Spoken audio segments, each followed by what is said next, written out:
السلام علیکم ناظرین، KBN نیوز کی خاص خبروں میں آپ کا خیر مقدم ہے۔ میں ہوں نیہا خان۔ نظر ڈالتے ہیں آج کی اہم تفصیلات پر۔ بین الاقوامی سطح پر خام تیل کی قیمتوں میں تیزی کی واپسی کے باوجود گھریلو سطح پر پیٹرول اور ڈیزل کی قیمتوں میں کوئی تبدیلی نہیں ہوئی، جس کی وجہ سے دہلی میں پیٹرول 94 روپے 72 پیسے فی لیٹر اور ڈیزل 87 روپے 62 پیسے فی لیٹر رہا۔ تیل کی مارکیٹنگ کرنے والی معروف کمپنی ہندوستان پیٹرولیم کارپوریشن کی ویب سائٹ پر جاری کردہ نرخوں کے مطابق ملک میں پیٹرول اور ڈیزل کی قیمتوں میں آج کوئی تبدیلی نہیں کی گئی۔ ممبئی میں پیٹرول 104 روپے 21 پیسے فی لیٹر اور ڈیزل 92 روپے 15 پیسے فی لیٹر پر رہا۔ دہلی میں ان کی قیمتوں میں کوئی تبدیلی نہیں کی گئی۔ عالمی سطح پر امریکی خام تیل ہفتے کے آخر میں 0.14% بڑھ کر $70.84 فی بیرل پر پہنچ گیا۔ اسی طرح لندن برنٹ کروڈ کی قیمت 0.28% اضافے کے ساتھ $74.95 فی بیرل ہو گیا۔ ملک کے 4 بڑے شہروں میں پیٹرول اور ڈیزل کی قیمتیں کچھ یوں رہیں، جیسے کہ دہلی میں ڈیزل اور پیٹرول 94 روپے 72 پیسے 87 روپے 62 پیسے، ممبئی میں 104.21 یعنی کہ 104 روپے 21 پیسے 92 روپے 15 پیسے، چنئی میں 100 روپے 75 پیسے 92 روپے 34 پیسے، کولکتہ میں 103 روپے 94 پیسے پیٹرول اور 90 روپے 76 پیسے ڈیزل رہا۔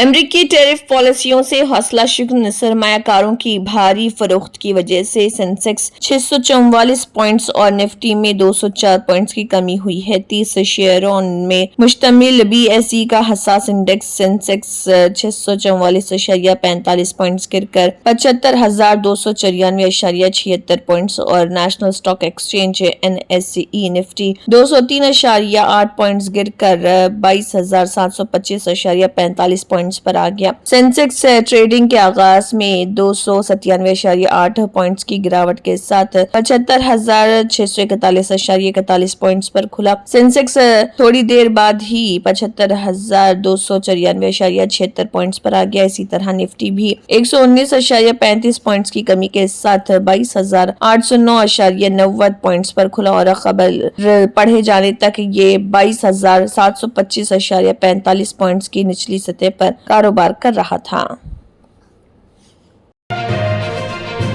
8ویں بحر ہند کانفرنس میں شرکت کے لیے عمان کے دورے پر گئے وزیر خارجہ ایس جے شنکر نے اپنے عمانی ہم منصب سید بدرالبو سعیدی کے ساتھ بات چیت کی، جس کے دوران انہوں نے دو طرفہ تعلقات کے تمام منظرنامے کا جائزہ لیا۔ عمانی وزیر خارجہ کے ساتھ بات چیت کے دوران وزیر خارجہ نے بحر ہند کانفرنس کی میزبانی کے لیے اور ہند عمان تعلقات کو مضبوط بنانے میں ان کی ثابت قدم حمایت کے لیے سلطنت عمان کی قیادت کی ستائش کی۔ ایک بیان میں کہا گیا کہ بات چیت میں باہمی دلچسپی کے شعبوں میں تعاون کو مزید بڑھانے کے طریقوں پر بھی توجہ مرکوز کی گئی۔ وزیر خارجہ نے سید بدرالبو سعیدی کے ساتھ ہندوستان اور عمان کے درمیان سفارتی تعلقات کے 70 سال مکمل ہونے پر خصوصی طور پر ڈیزائن کردہ لوگو کی نقاب کشائی کی۔ دونوں ممالک 2025 میں اسے منانے کی تیاری کر رہے لوگو تاریخ، ثقافت اور لوگوں کے درمیان مضبوط تعلقات پر مبنی طویل مدتی شراکت کی علامت ہے۔ یوکرین میں صدارتی انتخابات 26 اکتوبر 2025 کو ہوں گے، یہ بات یوکرین کے سابق صدر پیٹرو پوروشینکو نے کہی ہے۔ جب پوروشینکو سے یوکرین میں صدارتی انتخابات کے لیے ممکنہ وقت بتانے کے لیے کہا گیا تو انہوں نے یوکرینی نیوز آؤٹ لیٹ Zens.net کو بتایا، اسے لکھیں اس سال 26 اکتوبر۔ سابق صدر نے متعدد ذرائع کا حوالہ دیا جن میں موجودہ صدر ولادیمیر زیلنسکی کے دفتر کے نمائندے، قانون نافذ کرنے والے اداروں، یوکرینی سینٹرل الیکشن کمیشن اور یوکرینی پرنٹنگ پلانٹ شامل ہیں، جو مبینہ طور پر پہلے ہی انتخابات کے لیے درکار بیلٹ کی گنتی کر رہے۔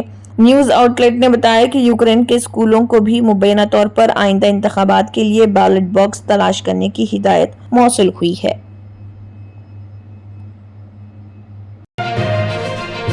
آلٹرنیٹو فار جرمنی پارٹی کے قانون ساز کے گورچاک نے ریا نوستی کو بتایا کہ ڈونلڈ ٹرمپ کی ریاست ہائے متحدہ کی سربراہی اپوزیشن جرمنی کو مزید آزاد پالیسیاں بنانے اور بڑے ہونے کا موقع فراہم کرتی ہے۔ ڈونلڈ ٹرمپ کے دوبارہ انتخاب کے بارے میں پوچھے جانے پر گورچاک نے کہا کہ میرے خیال میں یہ ایک طرح سے امریکہ کے اپنی سلامتی سے زیادہ آزاد ہونے کے عمل کو تیز کرے گا۔ اس کا مطلب یہ نہیں کہ ہم اب دوست نہیں ہیں یا ہم اپنی دوستی ختم کر دیں گے، نہیں، دوستی بہت بہت قریبی ہوگی، لیکن میں اس کا موازنہ بڑے ہونے والے بچوں سے کروں گا۔ سیاست دان نے کہا ہے کہ 70 سال کے بعد اب وقت آ گیا ہے کہ جرمنی مزید آزاد ہو جائے اور روس اور دیگر ممالک کے سامنے اپنے مفادات کے لیے بات کرے۔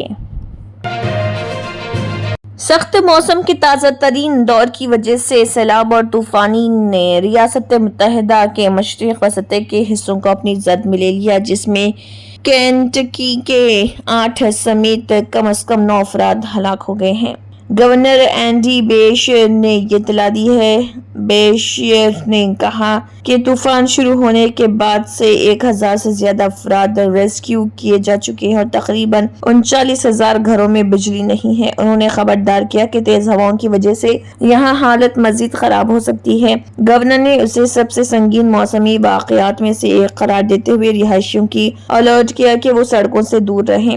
انہوں نے طوفان سے قبل ریاست میں ہنگامی حالت کا اعلان کرتے ہوئے کہا کہ صدر ڈونلڈ ٹرمپ نے آفات سے نمٹنے کی کوششوں کے لیے ان کی درخواست کو منظور کر لیا۔ دراصل امریکہ کا بیشتر حصہ موسم سرما کے خراب موسم کے ایک نئے دور کی زد میں ہے۔ نیشنل ویدر سروس کے مطابق اس وقت جب شمالی میدانی علاقوں کو جان لیوا سردی کا سامنا ہے، شدید طوفان فلوریڈا اور جارجیا کے کچھ حصوں سے گزرے گا۔